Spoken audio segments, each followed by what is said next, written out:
Good morning students. Shri Dakshinamurthy high school English medium की YouTube channel पर आपका स्वागत है। Standard third subject Hindi. आज हम चैप्टर 19 आम, बराबर। तो आम की अब सीज़न आ रही है, बराबर। गर्मियों में आम सबको अच्छा लगता है। कच्चा आम और पक्का आम दोनों, पके हुए आम भी अच्छे लगते हैं। आम रस, अब सबके मुंह में पानी आ जाता है ना आम का सुन के। कच्चा भी अच्छा लगता है और पका हुआ भी अच्छा लगता है। तो आम अपनी पहचान देते हुए कहता है कि मैं हूँ एक छोटा सा आम, पर आता हूँ कई काम, बराबर ना। तो आम कहता है कि मैं छोटा सा हूँ पर कई काम आता हूँ। कच्चा हूँ तो बनता अचार, खट्टा मीठा बड़ा मज़ेदार, बराबर ना। जब आम कच्चा होता है तो उससे अचार बनता है, मुरब्बा, अचार, बराबर ना। तो वो सब बनता है और खट्टा मीठा बड़ा ही मज़ेदार होता है। पककर हो जाता रसीला, रंग होता मेरा हरा और पीला। जब आम पकता है तो बहुत ही रसीला हो जाता है, रस से भरा एकदम, बराबर ना। मुंह में पानी आ गया ना सबके। हाँ, रंग होता मेरा हरा और पीला। आम का रंग कैसा होता है? हरा और पीला होता है। फलों का मैं राजा कहलाता, मुझको खाकर मज़ा है आता, बराबर ना। आम को फलों का राजा कहा जाता है और आम को खाकर सभी को आनंद मिलता है। छोटे बड़े रूप में आता, हर घर में मैं लाया जाता, राष्ट्रीय फल हूँ मैं कहलाता, सबके मन को हूँ मैं भाता, बराबर। फलों का राजा है। छोटा भी आम आता है और बड़ा भी। आम कई प्रकार के होते हैं, बराबर ना। हाफूस, फिर दशहरी, बराबर ना, तोतापुरी, ऐसे कई प्रकार के आम होते हैं। तो हर एक घर में लाया जाता है। जब गर्मी की सीज़न स्टार्ट होती है और आम आना जैसे शुरू होता है, सभी के घरों में आम पाया जाता है। और आम को राष्ट्रीय फल भी कहा जाता है, बराबर ना। हमारा राष्ट्रीय फल तो आम। हमारा राष्ट्रीय फूल कौन सा है? तो कमल। और हमारा राष्ट्रीय पक्षी तो मोर, बराबर। और राष्ट्रीय प्राणी तो बाघ। तो राष्ट्रीय फल हूँ मैं कहलाता, सबके मन को हूँ मैं भाता, बराबर ना। तो ऐसे ही सबको आम बहुत पसंद है। अब सही उत्तर पर सही का चिन्ह लगाना है। भारत का राष्ट्रीय फल कौन सा है? सेब, आम और केला। कौन सा? आम, बराबर। और कौन सा आम अचार बनाने के काम आता है?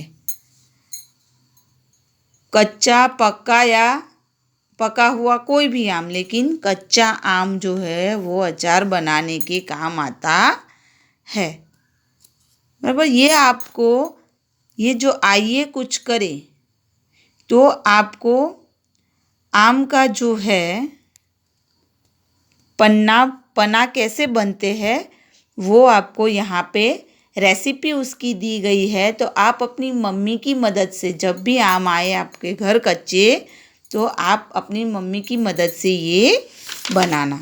ओके। अब है अभ्यास पत्र 3।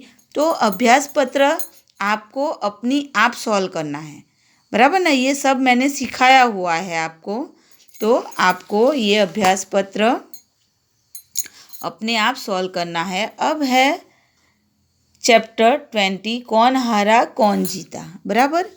तो ये कहानी है। एक शेर था, वह बहुत ही बलवान था। उसकी लंबी लंबी मूछें थी, गर्दन पर बड़े बड़े बाल थे, तेज नुकीले दांत थे और पंजों पर बड़े बड़े नुकीले नाखून थे, बराबर। शेर देखा है ना हमने जू में। तो वो कैसा होता है, लंबी लंबी मूछें, गर्दन पर बहुत बड़े बाल होते हैं, बराबर। तो नुकीले दांत और पंजों पर बड़े बड़े नुकीले नाखून होते हैं। उसे सभी जानवरों से शर्त लगाने में बड़ा मज़ा आता था। वह पहले तो शर्त लगाता और फिर जानवर के हार जाने पर उसे मारकर खा जाता। वो कोई भी शर्त लगाता और सामने वाला जानवर अगर हार जाता तो उसे मारकर खा जाता। बेचारे सभी जानवर परेशान थे। अब क्या करें? वे शेर से बचने का उपाय सोचने लगे। एक दिन बंदर को एक तरकीब सूझी। वह दौड़कर धम्मक हाथी के पास पहुंचा। धम्मक मजे से अपनी सूंड में पानी भर भर कर फेंक रहा था। वहाँ पर भालू, खरगोश, लोमड़ी भी थे। बंदर बोला, मेरे पास शेर को मजा चखाने की एक तरकीब है। सब बोले, बताओ बताओ क्या तरकीब है? बराबर ना। बंदर को एक तरकीब सूझी और वो सभी जानवरों के पास गया और अपनी तरकीब बताई। फिर बंदर ने सभी को अपनी तरकीब बताई। सभी खुशी से उछल पड़े। सर्दी के दिन थे, मौसम भी अच्छा था। शेर धूप में बैठा हुआ था।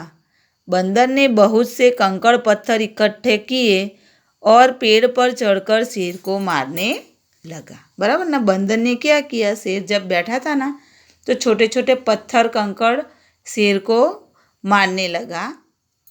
शेर को बहुत गुस्सा आया। तभी वहाँ धम्मक हाथी आ गया। हाथी का नाम क्या था? धम्मक। बराबर।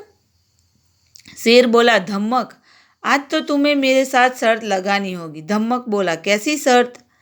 शेर ने कहा, देखो सामने पेड़ पर एक बंदर है। हम दोनों बारी बारी से ऊंची आवाज़ निकालेंगे। जिसकी आवाज़ से पेड़ पर बैठा बंदर नीचे गिर जाएगा वही जीतेगा। बराबर ना। शेर ने क्या शर्त लगाई कि सामने जो पेड़ पर बंदर है, हम बड़ी आवाज़ निकालेंगे, ऊंची आवाज़। जिसकी आवाज़ से भी बंदर नीचे गिर गया वो जीत जाएगा। हाथी बोला, नहीं नहीं महाराज, आप कहाँ और कहाँ मैं आपकी तरह नहीं दहाड़ सकता। शेर बोला, यदि तुमने मना किया तो मैं खा जाऊंगा तुम्हें। बराबर ना। यदि कोई जानवर शेर से शर्त लगाने के लिए मना करता है तो भी वह शेर उसे खा जाता है। हाथी ने कहा, ठीक है महाराज, पर मेरी भी एक शर्त है। यदि आप हारे तो आपको यह जंगल छोड़कर जाना होगा। बोलिए, मंजूर है? बराबर ना। हाथी ने भी सामने एक शर्त रखी कि अगर आप हार गए तो आपको यह जंगल छोड़ देना पड़ेगा। शेर ने हंसकर कहा, मंजूर है। इतने में जंगल के और भी कई जानवर वहाँ इकट्ठा हो गए। सभी जानवर वहाँ आ गए। बस फिर क्या था, शेर जोर से दहाड़ा। बंदर ने लपक कर पेड़ की डाल पकड़ ली। हाँ, शेर जोर से दहाड़ा, लेकिन बंदर ने क्या किया, ऐसे लपक कर और मजबूती से पेड़ की डाल पकड़ ली। इतनी कसकर कि शेर दहाड़ते दहाड़ते थक गया, पर बंदर ने पेड़ की डाल नहीं छोड़ी। इतनी मजबूती से पकड़ी थी कसकर कि शेर दहाड़ते दहाड़ते थक गया, लेकिन बंदर ने पेड़ की डाल छोड़ी नहीं। अब धम्मक हाथी की बारी थी। उसने चिंघाड़ना शुरू किया। बराबर। हाथी क्या करता है, चिंघाड़ता है। बराबर ना। शेर दहाड़ता है, बकरी मिमियाती है। तो जैसे ही हाथी ने चिंघाड़ना शुरू किया, एक ही चिंगार से बंदर नीचे गिर गया। बराबर ना। वैसे भी उनका ये प्लान था कि हमें ऐसा ही करना है। तो एक ही चिंगार से बंदर नीचे गिर गया। बेचारे शेर ने सर झुका लिया। वह कुछ नहीं बोल सका और चुपचाप जंगल से चला गया। बराबर ना। अब शेर कुछ नहीं बोल पाया और चुपचाप जंगल से चला गया। बराबर ना।